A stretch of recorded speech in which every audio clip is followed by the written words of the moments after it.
Chapitre 14. La modération dans les actes d'adoration. Allah Ta'ala dit: طه ما أنزلنا عليك القرآن لتشقى Taha, nous n'avons point fait descendre sur toi le Coran pour que tu sois malheureux. Sourate 20, versets 1-2. Allah veut pour vous la facilité. Il ne veut pas la difficulté pour vous.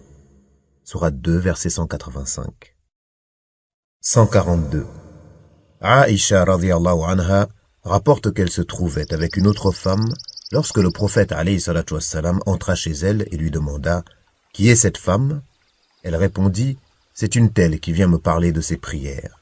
Il dit doucement: Limitez-vous à ce que vous pouvez supporter, car, par Allah, Allah ne se lasse pas avant que vous ne vous lassiez. Il alayhi salatu wassalam aimait plus que tout les actes d'adoration accomplis avec assiduité. Al-Bukhari et Muslim. 143. Anas radhiyallahu anhu rapporte: 3 hommes se rendirent dans les maisons des femmes du prophète alayhi salatu wassalam pour se renseigner sur les actes d'adoration de celui-ci. Quand ils en furent informés, on eût dit que cela leur paraissait bien peu. Ils dirent alors: Que valons-nous par rapport au prophète alayhi salatu wassalam, auquel Allah a pardonné ses péchés passés et futurs? L'un d'eux dit: Moi, je veille la nuit entière en prière. Le second dit: Quant à moi, je jeûne continuellement. Le dernier dit: Pour ma part, je me passe des femmes et ne me marierai pas. Le messager d'Allah alayhi salatu wassalam vint et leur dit: Est-ce vous qui avez dit telle et telle chose? Par Allah, je suis parmi vous celui qui craint le plus Allah. Mais je jeûne certains jours et je mange d'autres jours. Je prie une partie de la nuit et je dors également et je prends des épouses. Celui donc qui se détourne de ma sunnah n'est pas des miens. Al-Bukhari et Muslim. 144. D'après Ibn Mas'ud, radhiyallahu anhu, le prophète alayhi salatu wassalam a dit: Malheur aux rigoristes, le répétant à 3 reprises. Muslim. 145. Selon Abu Huraira radhiyallahu anhu, le prophète alayhi salatu wassalam a dit: La religion est facilitée, et elle vient à bout de quiconque cherche à la rendre difficile. Soyez modérés dans le bien, ou rapprochez-vous-en du mieux possible, et réjouissez-vous alors de la récompense. Aidez-vous en chemin par les œuvres accomplies de bon matin, le soir et aux dernières heures de la nuit. Al-Bukhari. Dans une autre version d'Al-Bukhari, soyez modérés dans le bien, ou rapprochez-vous-en du mieux possible. Œuvrez de bon matin, le soir et aux dernières heures de la nuit. La modération. Vous atteindrez alors le but. 146. Selon Anas radhiyallahu anhu, le prophète alayhi salatu wassalam entra un jour dans la mosquée et y trouva une corde tendue entre 2 piliers. Il demanda: Pourquoi cette corde? On lui répondit: Elle appartient à Zaynab. Elle s'y tient lorsqu'elle se fatigue dans ses prières nocturnes. Le prophète alayhi salatu wassalam ordonna alors: Détachez-la, que l'un de vous prie tant qu'il en est capable, et dès qu'il se sent fatigué, qu'il aille dormir. Al-Bukhari et Muslim. 147. Selon Aïcha radhiyallahu anha, le messager d'Allah alayhi salatu wassalam a dit: Lorsque l'un d'entre vous s'assoupit dans sa salat, qu'il aille dormir jusqu'à ce qu'il n'ait plus sommeil. En effet, il se peut qu'il veuille implorer le pardon d'Allah, mais que, finalement, il appelle le malheur contre lui-même. Al-Bukhari et Muslim. 148. Jabir ibn Samura as-Sawa'i radhiyallahu anhu a dit: J'accomplissais mes prières quotidiennes en compagnie du prophète alayhi salatu wassalam. Elles n'étaient ni courtes ni longues, tout comme ses prêches. Muslim. 149. Abu Juhayfa, Wahb ibn Abdillah radhiyallahu anhu, rapporte que le prophète alayhi salatu wassalam avait établi des liens de fraternité entre Salman et Abu Darda. Un jour, Salman rendit visite à Abu Darda et trouva son épouse portant de vulgaires vêtements. Il l'interrogea. « Que t'arrive-t-il » Elle répondit « Ton frère Abu Darda ne s'intéresse pas aux choses de la vie. » Vint alors Abu Darda. Il fit préparer un repas pour Salman et l'invita à manger en lui disant « Mange, moi je jeûne. » Mais Salman répondit « Je ne mangerai que si tu manges avec moi. » Il mangea donc. La nuit, Abu Darda se leva pour prier, mais Salman lui demanda de dormir, ce qu'il fit. Puis il se réveilla et voulut à nouveau prier, mais Salman de nouveau lui demanda de dormir.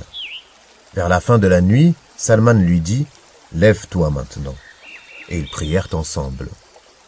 Puis Salman lui dit « Ton Seigneur a des droits sur toi et tu as des droits sur toi-même, et de même ta famille a des droits sur toi.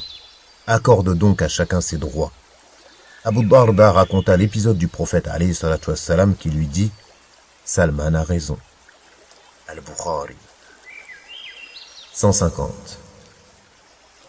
Abu Muhammad, Abdullah ibn Amr ibn al-As, radiyallahu anhuma, rapporte.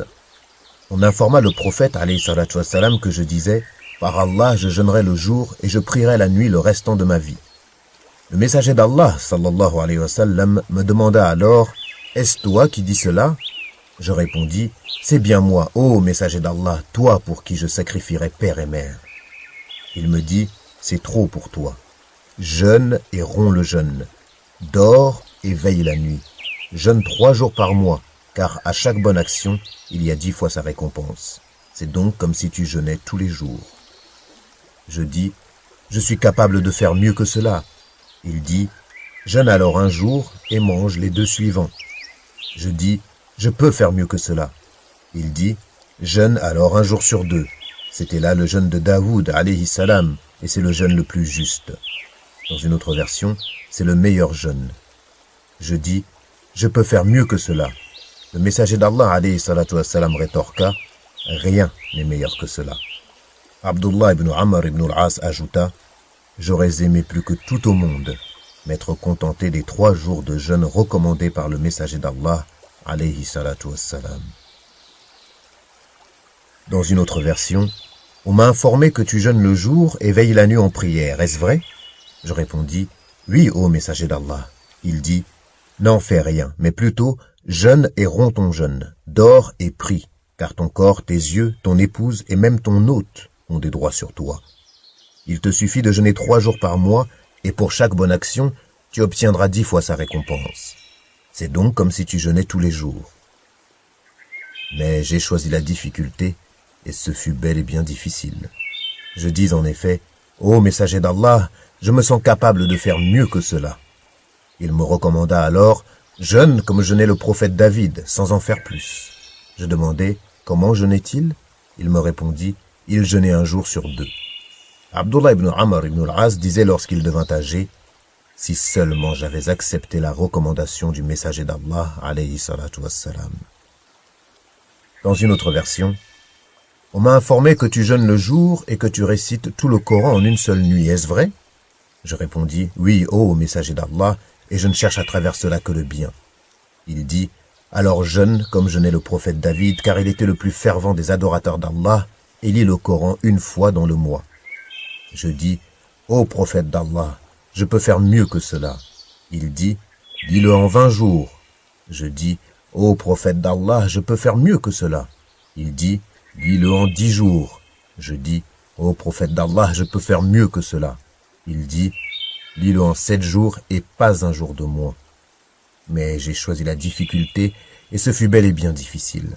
Le prophète alayhi salatu wassalam m'avait pourtant dit, « Il se peut que tu vives longtemps. » Et ce fut le cas. Lorsque je vieillis, je regrettais de ne pas avoir accepté la recommandation du prophète d'Allah sallallahu alayhi wa sallam. Dans une autre version, « Et ton enfant a des droits sur toi. » Dans une autre version, « Celui qui jeûne sans s'interrompre, c'est comme s'il ne jeûnait pas. » Il dit cela à 3 reprises. Dans une autre version, « Le meilleur des jeûnes auprès d'Allah Ta'ala est celui de David, et la meilleure des salats auprès d'Allah Ta'ala est celle de David. Il dormait la première moitié de la nuit, en veillait un tiers en prière, et se rendormait le dernier 6e. Il jeûnait un jour sur deux et il ne s'enfuyait jamais du champ de bataille. Dans une autre version, il a dit « Mon père me maria à une femme issue d'une famille noble. Puis il prit l'habitude de s'enquérir de moi auprès de ma femme qui lui répondait « Quel homme merveilleux! Il n'a jamais partagé le même lit que moi et ne s'est jamais approché de moi depuis que nous vivons ensemble. » Lorsqu'il constata que la situation perdurait, mon père en parla au prophète alayhi salatu wassalam qui lui demanda de me faire venir. Je me rendis donc auprès de lui et il me demanda « Comment jeûnes-tu » Je répondis « Tous les jours ». Il me demanda « En combien de temps achèves-tu la récitation du Coran ?» Je dis « En une nuit » et il cita le reste du hadith. Abdullah récitait un septième du Coran la journée devant un membre de sa famille pour que la récitation soit plus aisée durant la nuit.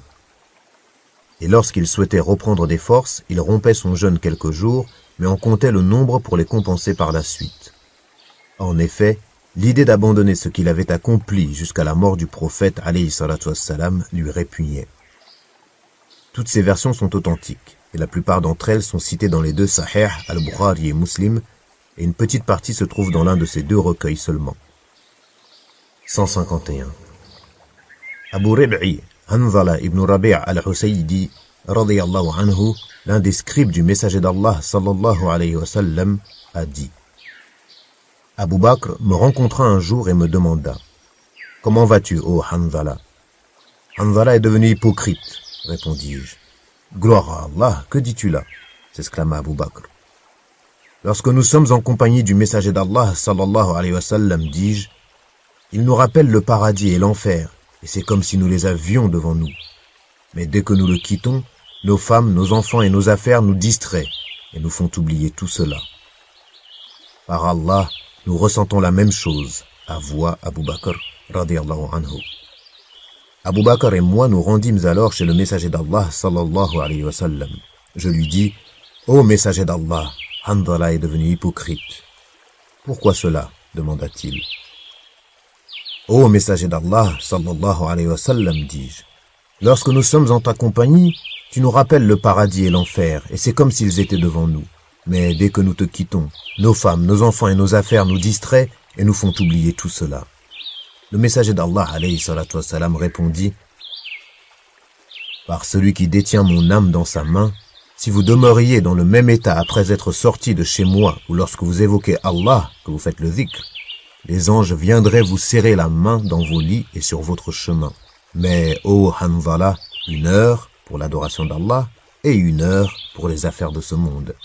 Répétant cette dernière phrase à 3 reprises. Muslim. 152. Ibn Abbas, radiyallahu anhu, rapporte. Alors qu'il était en train de prêcher les gens, le prophète alayhi salatu wassalam aperçut un homme debout. Lorsqu'il alayhi salatu wassalam se renseigna sur lui, on lui répondit « C'est Abu Israël qui a fait le vœu de se tenir debout sous le soleil sans s'asseoir ou se mettre à l'ombre en s'imposant le silence et le jeûne. » Le prophète sallallahu alayhi wa sallam leur dit « Ordonnez-lui de parler, de se protéger du soleil et de s'asseoir. Mais laissez-le terminer son jeûne. » Al-Bukhari.